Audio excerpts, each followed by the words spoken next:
Henry Fielding, 1707 to 1754.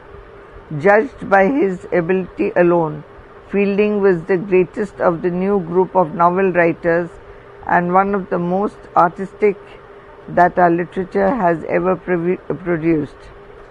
He was born in East Stour, Stour,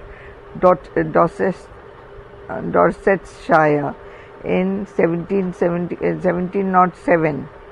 In contrast with Richardson, he was well educated, having spent several years at the famous Eton School and taken a degree in letters at the University of Leiden in 1728.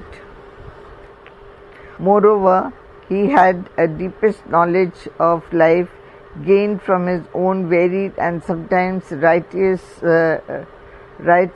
experience. For several years after returning from Leiden, he gained a precarious living by writing plays, farces and buffooneries for the stage. In 1735, he married an admirable woman of whom we have glimpsed in two of his characters, Amelia and Sophia Western, and lived extravagantly on her little fortune at East Stour. Having used up all his money, he returned to London and studied law, gaining his living by occasional plays and by newspaper work for 10 years or more. Little is definitely known of him, save that he published his first novel, Joseph Andrews, in 1742, and that he was made Justice of the Peace for Westminster in 1748. The remaining years of his life, in which his best novels were written, were not given to literature but rather to his duties as magistrate, and especially by breaking up the gangs of thieves and cutthroats which infested the streets of London after nightfall. He died in Lisbon, whither he had gone for his health in 1754, and lies buried there in the English cemetery. The pathetic account of his last journey, together with an inkling of the generosity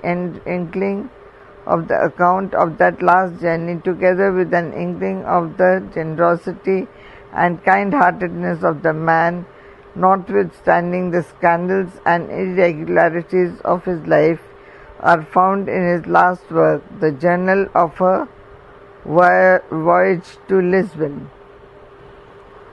End of page 171. Now page 172. Fielding's work. Fielding's first novel, Joseph Andrews, 1742, was inspired by the success of Pamela and began as a burlesque of the false sentimentality and the conventional virtues of Richardson's heroine. He took for his hero the alleged brother of Pamela, who was exposed to the same kind of temptations, but who, instead of being rewarded for his virtue, was unceremoniously turned out of doors by his mistress. There the burlesque ends. The hero takes to the open road, and Fielding forgets all about Pamela in telling the adventures of Joseph and his companion, Parson Adams. Unlike Richardson, who has no humor, who minces words and moralizes and dotes on the sentimental woes of his heroines, Fielding is direct, vigorous, hilarious, and coarse to the point of vulgarity. He is full of animal spirits, and he tells the story of a vagabond life, not for the sake of moralizing like Richardson, or for emphasizing a forced repentance like Defoe, but simply because it interests him and his only concern is to laugh men out of their follies. So, his story, though it abounds in unpleasant incidents, generally leaves the reader with a strong impression of reality. Fielding's later novels are Jonathan Wild, The Story of a Rogue, which suggests Defoe's narrative, The History of Tom Jones, a Foundling, in 1749, his best work, and Amelia, 1751, the story of a good wife in contrast with an unworthy husband. His strength in all these works is in the vigorous but coarse figures, like those of Jan Steen's pictures, which fill most of his pages. His weakness is in lack of taste and in barrenness of imagination or invention, which leads him to repeat his plots and incidents with slight variations. In all his work, sincerity is perhaps the most marked characteristic. Fielding likes virile men just as they are, good and bad, but detests shams of every sort. His satire has none of Swift's bitterness, but is subtle as that of character, and good-natured as that of Steele. He never moralizes, though some of his powerfully drawn scenes suggest a deeper moral lesson than anything in Defoe or Richardson, and he never judges even the worst of his characters without remembering his own frailty and tempering justice with mercy. On the whole, though much of his work is perhaps in bad taste and is too coarse for pleasant and profitable reading, Fielding must be regarded as an artist, a very great artist in realistic fiction, and the advanced student who reads him well will probably concur in the judgment of a modern critic that by giving us genuine pictures of men and women of his own age, without moralizing over their vices and virtues, he became the real founder of the modern novel. Smollett and Sterne, Smollet, and Sterne, Sterne, Sterne. Tobias Smollett, 1721 to 1771, apparently tried to carry on Fielding's work, but he lacked Fielding's genius as well as his humor and inherent kindness, and so crowded his pages with the horrors and brutalities which are sometimes mistaken for realism. Smollett was a physician of eccentric manners and ferocious instincts, who developed his unnatural peculiarities by going as a surgeon on a battleship, where he seems to have picked up all the evils of the Navy and of the medical profession to use later in his novels. His three best-known works are Roderick Random, 1748, a series of adventures related by the hero Peregrine Pickle, 1751, in which he reflects with brutal directness novels the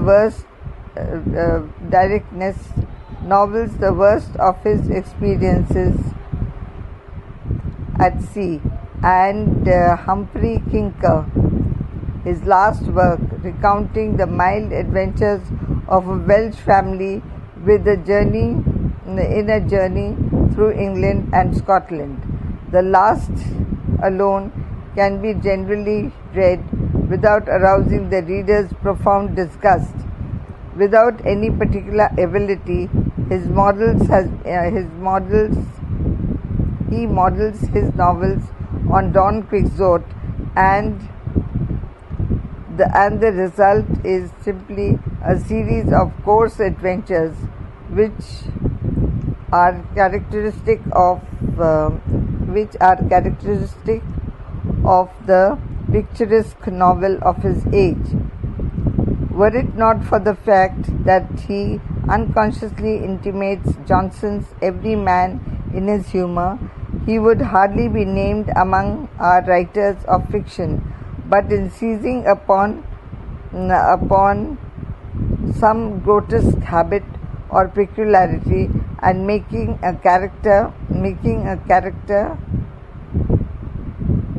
out of it, such as Commander Trunnion in Peregrine Pickle, Matthew Bramble in Humphrey Clinker, and Bowling in the Roderick Random. He laid the foundation for that exaggeration in portraying human eccentricities which finds a climax in Dickens' caricatures.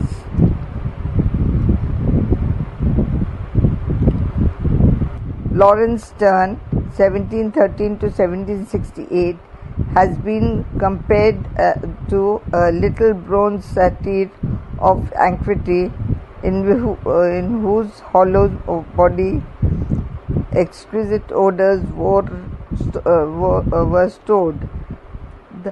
That is true so far as the satire is concerned. For a more wizened, unlovely personality would be hard to find. The only question in the comparison is in regard to the character of the odors. That is a matter of taste. In his work, he is the reverse of Smollett, the latter being given over to coarse vulgarities which are often mistaken for realism, the former to whims and vagaries and sentimental tears, which frequently only disguise as sneer at human grief and pity. The two books by which Sterne is remembered are Tristram Shandy and A Sentimental Journey Through France and Italy. These are termed novels for the simple reason that we know not what else to call them. The former was begun, in his own words, with no real idea of how it was to turn out.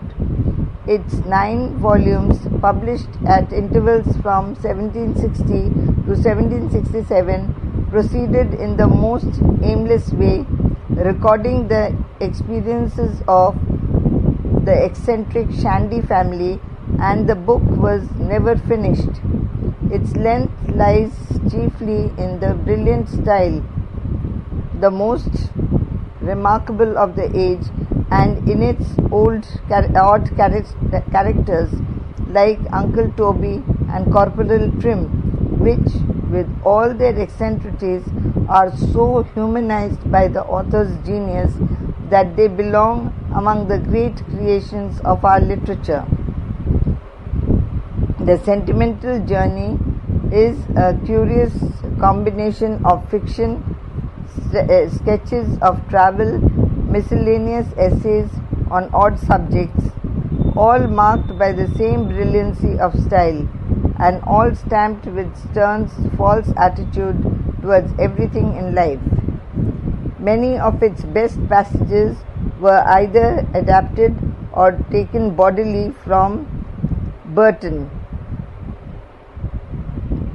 Rabelais, and a score of other writers, so that in reading Sterne one is never quite sure how much is his own work, though the mark of his grotesque genius is on every page. The novel after Sterne. After Tristram Shandy, we find in the 18th century a remarkable proliferation of novels, but none of the later novelists comes anywhere near Richardson and Fielding. We find the novel developing in many directions. 4 major kinds of novels may be recognized. 1. The novel of sentiment. 2. The so-called Gothic novel. 3. The novel of doctrine and didactism. And 4. The novel of manners. Henry Mackenzie, The Man of Feeling, 1771, is prominent among the novels of sentiment. According to Cross, written in a style alternating between the whims of Sterne and a winning plaintiveness, it enjoys the distinction of being the most sentimental of all English novels. The Gothic novel, which appeared towards the end of the 18th century, indulged in morbid sensationalism with impossible stories of supernatural monsters and blood-curdling incidents. Horace Walpole, Mr. Radcliffe, Monk Lewy, and William Beckford were the most important writers of this kind of novel. The novel of doctrine and didactism includes such works as Mrs. Inchbald's Nature and Art, 1796, and William Godwin's Caleb Williams, 1794. These works use the form of the novel just for propagating a specific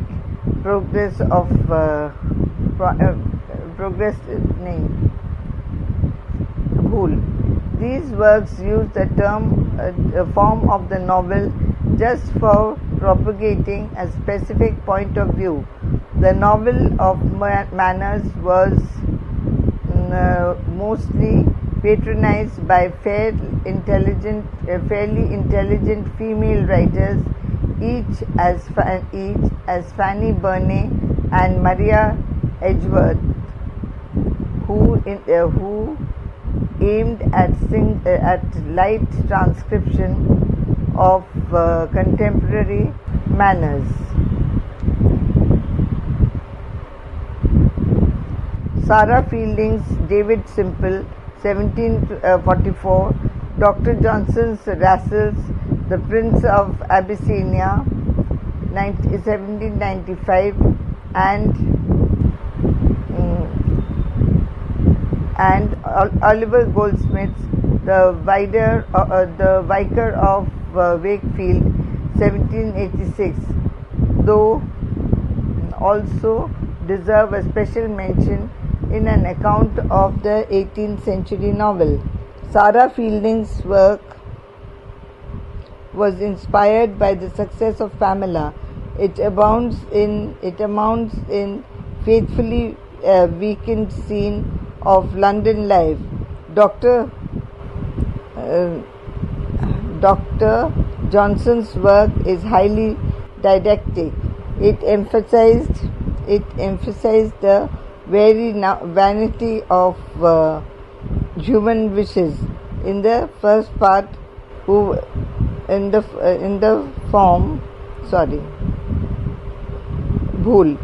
It emphasized the vanity of human wishes in the form of an allegorical take, which he which he wrote in very despondent mood induced by the death of his mother. Goldsmith's work, in the words of Cross, of all 18th century novels, the one that many readers would be the least willingly lose. The novel is admirable, among other things, for the sensitive characterization of Dr. Primrose and the general sanity of the philosophy of life which peeps through it.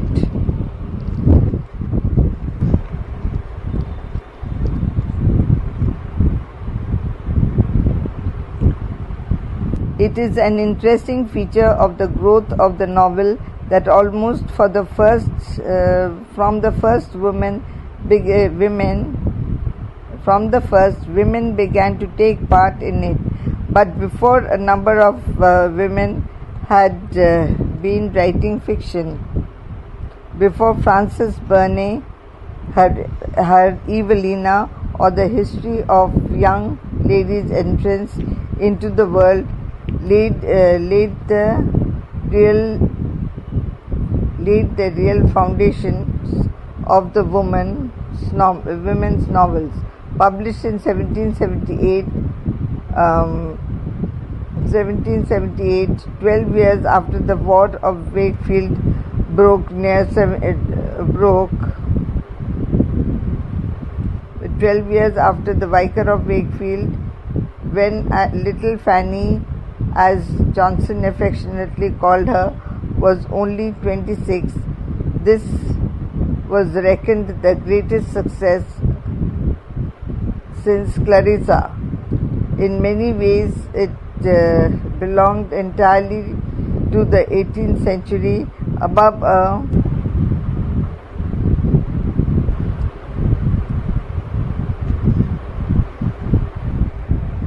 18th century school.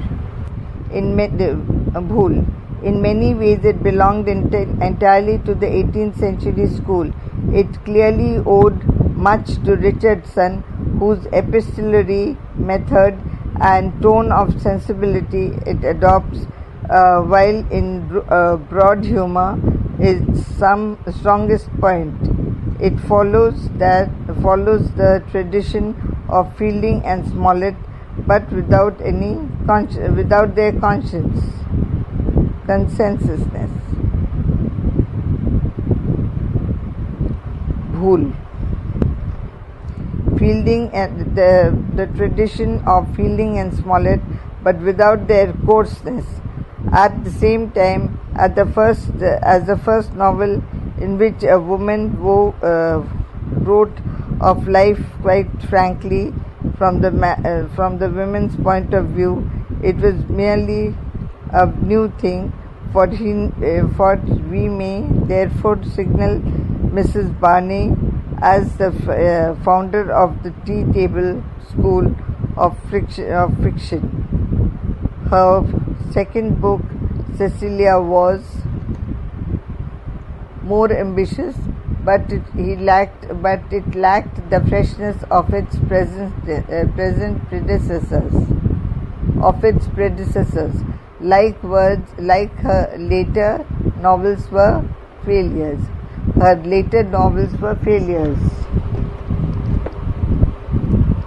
Matthew Gregory Lewis, 1775 to 1818, now best